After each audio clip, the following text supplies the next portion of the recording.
School के पास में जो 80 फीट का रोड, दबके को राजनीति करना या दबके राजनीति का कोई दोष नहीं है उसमें। और रमजान हमारे गांव के ये पृथ्वीराज नगर योजना का बी ब्लॉक और सी ब्लॉक है।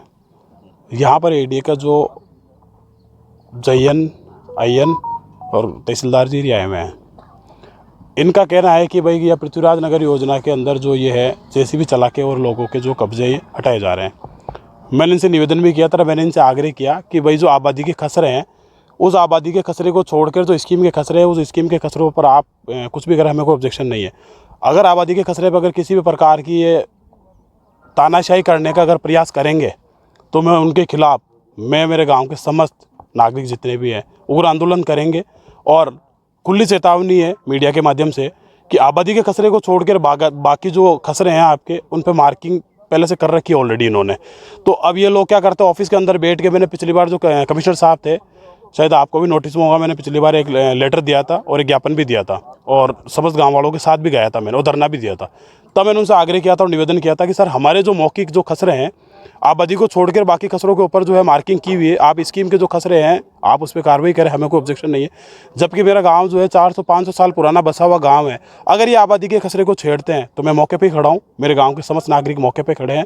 हमें किसी भी प्रकार से अगर इनका मुकाबला करना होगा तो मैं डट के मुकाबला करूँगा, पीछे हटने वाला नहीं हूँ। क्योंकि मैं पिछली बार भी करीब जब से मैं चुनाव जीता हूँ उससे पहले से भी मैं एडी के चक्कर काट रहा हूँ कि साहब हमारे जो आबादी के खसरे उसको छोड़कर मौका मार्किंग जो खसरे हैं आप स्कीम के उस पर कार्रवाई करें। पर इन लोगों के कान पे जू तक नहीं बैठती है। अभी जो जयन लगा हुआ अंशुल नॉर्थ अजमेर नगर निगम के अंदर, अब एडी के अंदर, मैंने उनको करीब 40 से 50 अभी फ़ोन किए थे, मुझे मौके पर आने की जरूरत नहीं पड़नी चाहिए थी, वो मेरा फ़ोन ही नहीं उठा रहा था। मैंने उनको कहा आप जनप्रतिनिधि का फ़ोन नहीं उठा रहा तो आम नागरिक का क्या फ़ोन उठाते होंगे।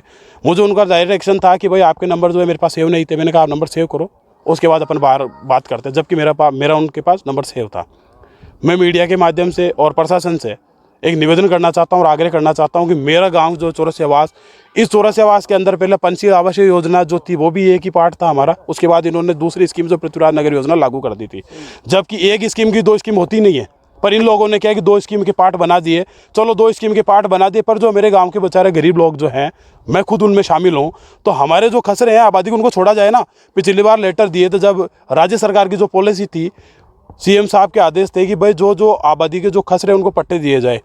मैंने जो मेरे खसरे थे मैंने उनको लिख के दिए थे और सार्वजनिक गाँव के साथ जाकर मैंने उनको लिखित में खसरे दिए थे। मैंने कहा सर हमारे जो खसरे हैं जो अगर निगम के, तो आप एडी से नगर निगम को हस्तांतरित कर दो। उन्होंने एनओसी दी, उसके बाद वापस उसमें स्टे लगा दिया। तो ये तो तानाशाही होगी ना सर, खुले ये तो बिल्कुल इस तरीके से दादागिरियाँ करके बैठे हैं कि जो करेंगे हम करेंगे। अभी मैंने इनको कहा कि यहाँ से सी ब्लॉक से पृथ्वीराज नगर योजना सी और बी का जो कनेक्टिविटी है, चौरसिया आवास तालाब जो महात्मा गांधी स्कूल जो है वहाँ से 80 फीट का रोड जो है मौके पे नक्शे के अंदर मार्क करके और वो क्लियर किया हुआ है, उसके अंदर कब्जे उसको हटाया जाए ना, ताकि लोग जो है मुख्य मार्ग से नहीं होते हुए प्रेम प्रकाश आसपास से सीधे गांव चौरसिया आवास तालाब से होते हुए सीधे यहाँ इसके अंदर आए, लोगों को अच्छा लगे। हम भी चाहे डेवलपमेंट हो, पर डेवलपमेंट इस तरीके से नहीं हो कि लोगों के घर उजड़ जाए।